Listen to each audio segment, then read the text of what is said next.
বুধবার ৪২ বছর পূর্ণ হলো বলিউড ডিভা ক্যাটরিনা কাইফের। বহিরাগত হিসেবে নিজের কেরিয়ার তৈরি করেছিলেন। পরিবারের আর্থিক হাল ধরতে হয়েছিল তাকে। ৪২ বছরে ২৪০ কোটি টাকার ব্যবসা সামলাচ্ছেন তিনি। অক্ষয় কুমারের বিপরীতে নমস্তে লন্ডন ছবি থেকে নিজেকে প্রমাণ করতে শুরু করেছিলেন অভিনেত্রী। বক্স অফিসে সাফল্য পেয়েছিল এই ছবি। তারপরে জিন্দেগি না মিলেগি দোবারা, রাজনীতি, একথা টাইগার, মেরি ক্রিসমাসের মতো ছবিতে অভিনয় করেন।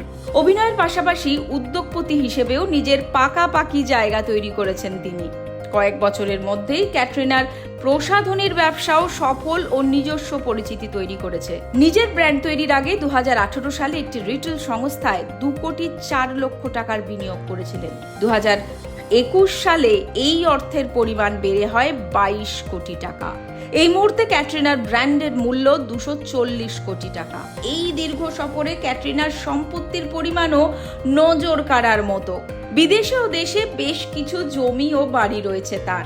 মুম্বাইয়ের আন্ধেরিতে বিলাসবহুল এক আবাসনে দোতলা ফ্ল্যাট রয়েছে। সেই বাড়ির দাম ১৭ কোটি টাকা। ভিকির সঙ্গে বিয়ের আগে এই বাড়িতেই থাকতেন ক্যাটরিনা। এছাড়া লন্ডনে ৭ কোটি ২ লক্ষ টাকার একটি বাড়ি রয়েছে।